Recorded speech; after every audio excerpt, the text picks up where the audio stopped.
Assalamualaikum warahmatullahi wabarakatuh. Kembali lagi di perkuliahan Fundament Matematik kita kali ini masih melanjutkan pembahasan probabilitas.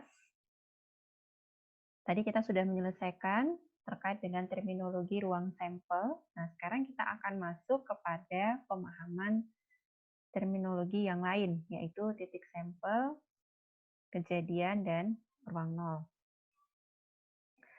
Apa yang dimaksud sebagai titik sampel? Titik sampel adalah tiap-tiap hasil yang mungkin dalam suatu ruang sampel.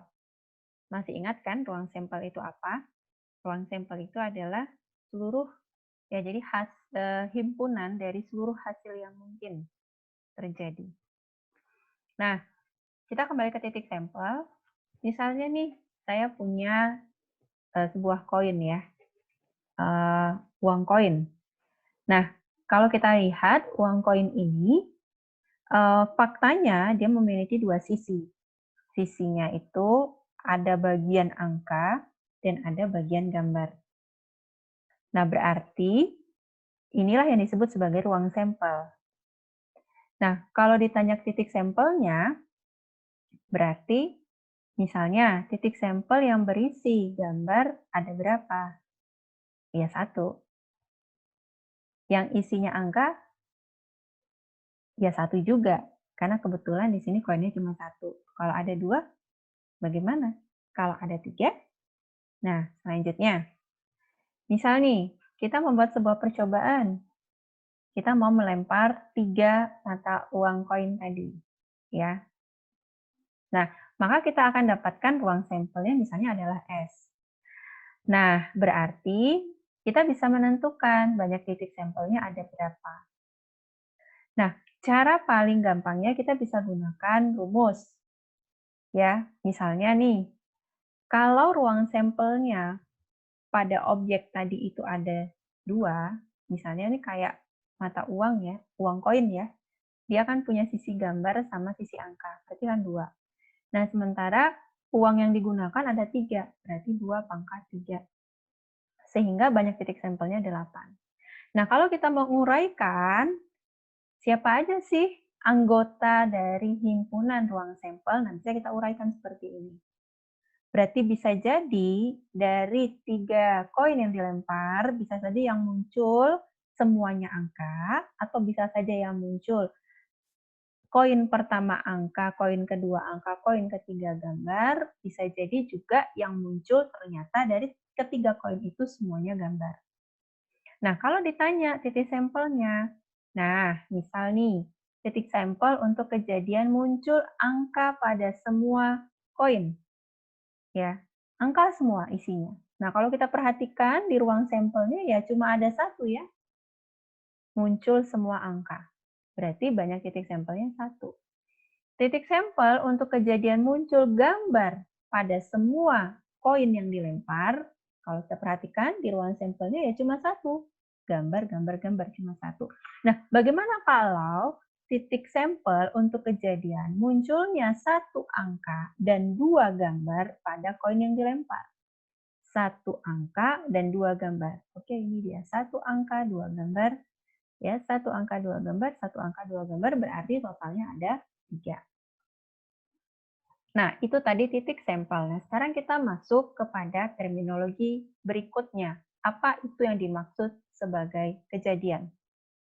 Kejadian atau event adalah himpunan bagian dari ruang sampel. Kejadian ini biasanya dinotasikan dengan angka. Dinotasikan dengan huruf. Nah, hurufnya biasanya dilamakan dengan huruf besar.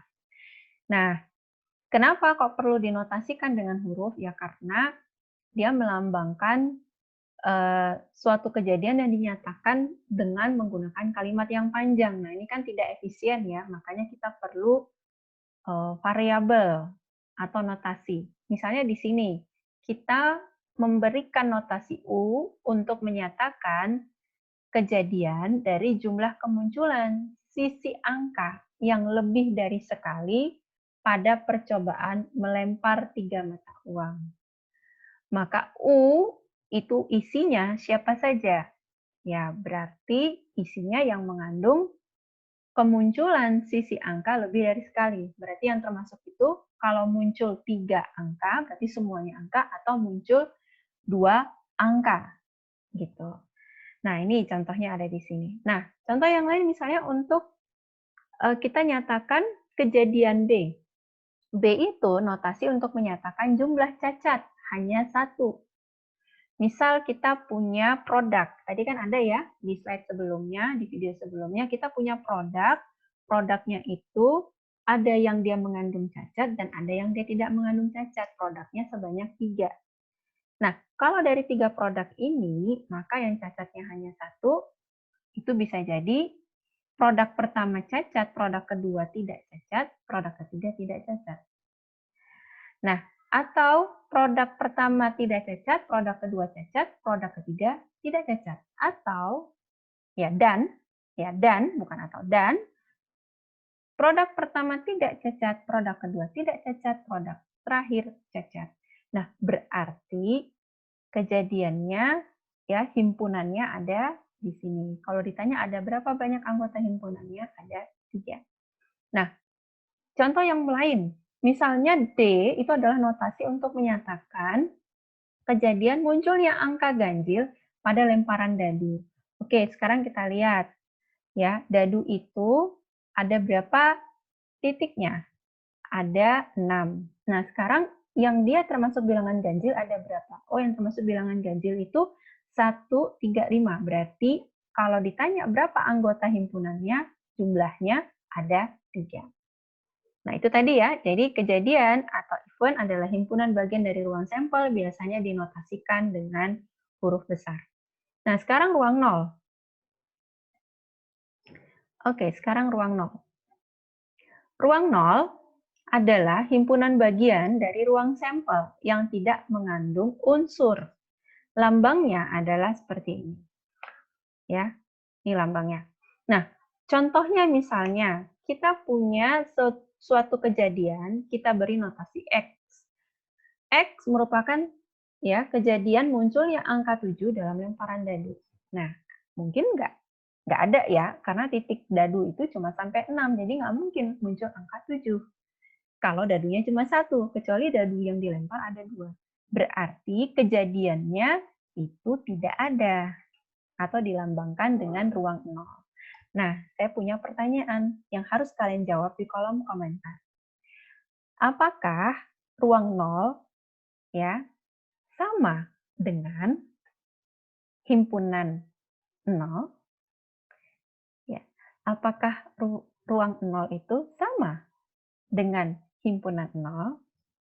Kemudian pertanyaan yang kedua, apakah ruang 0 itu sama dengan himpunan kosong? Pertanyaan ketiga, apakah himpunan kosong sama dengan himpunan 0? Oke, silakan dijawab ya. Kemudian, tadi kita sudah mengenal semua terminologi yang perlu kita ketahui. Nah, sekarang apa yang dimaksud dengan probabilitas kejadian? Berarti kita sekarang bisa menghitung ya kemungkinan terjadinya suatu kejadian. Bagaimana caranya? Kita pakai rumus 1 ini. Ya. Untuk bisa menghitung probabilitas dari suatu kejadian, misalnya kejadian A, kita harus tahu datanya dulu. Datanya apa saja? Ada 2 data yang harus kita miliki. Yang pertama adalah jumlah hasil yang mungkin dari kejadian A, ya. Kemudian kita juga harus tahu banyaknya anggota ruang sampel atau banyaknya titik sampel. Nah, bagaimana prakteknya? Misal, U itu adalah kejadian munculnya angka yang lebih dari sekali dari 3 uang koin. Jadi saya punya 3 uang koin. 1, 2, 3. Nah, berapa probabilitas ya kan? Berapa probabilitas munculnya angka yang lebih dari sekali? Nah, ini akan kita hitung. Berarti kita harus punya data dulu. Data apa yang harus kita ketahui? Data yang harus kita ketahui adalah ruang sampel. Supaya bisa menentukan banyaknya titik sampel, kita harus tahu dulu ruang sampelnya. Nah, ruang sampelnya itu ada siapa aja? Karena di sini ada 3 koin, berarti bisa saja ya pada lemparan tersebut bisa saja kemungkinan yang muncul tiga-tiganya itu angka. Jadi sisi yang muncul tuh angka semua. Ketika ketiga koin tadi dilempar. Atau bisa jadi pada saat koin tadi dilempar, yang muncul itu, ya koin pertama itu angka, koin kedua itu angka, bisa jadi koin ketiga itu gambar. Berarti angka-angka gambar. Atau bisa juga ketika ketiga koin tadi dilempar, muncul seluruhnya gambar. Nah, kita udah dapatkan ruang sampelnya. Banyaknya ada berapa? Banyak titik sampelnya. Banyak titik sampelnya ada 8. Hitung saja. Ya, atau kalau mau menggunakan rumus bisa pakai ini. Ya, berarti totalnya ada 8. Nah, sekarang data yang berikutnya yang harus kita miliki adalah banyaknya apa? Banyaknya kemungkinan yang terjadi. Yang mungkin terjadi. Kalau tadi kan ini ruang sampelnya. Nah, kejadian munculnya angka yang lebih dari sekali, itu ada berapa tuh kemungkinannya banyaknya? Munculnya angka lebih dari satu kali. Coba kita lihat, berarti yang masuk dalam kategori itu adalah kalau muncul semua angka atau muncul minimal 2 angka. Berarti ini AAAA jadi kandidat, ya. Kemudian AAG ini jadi kandidat, AGA jadi kandidat, GAA juga bisa jadi kandidat. Berarti ada berapa? Ada 4. Nah, berarti bisa kita hitung peluangnya. Peluangnya adalah 4/8 atau sama dengan setengah. Nah, kita hitung yang lain ya, contoh yang lain untuk probabilitas kejadian.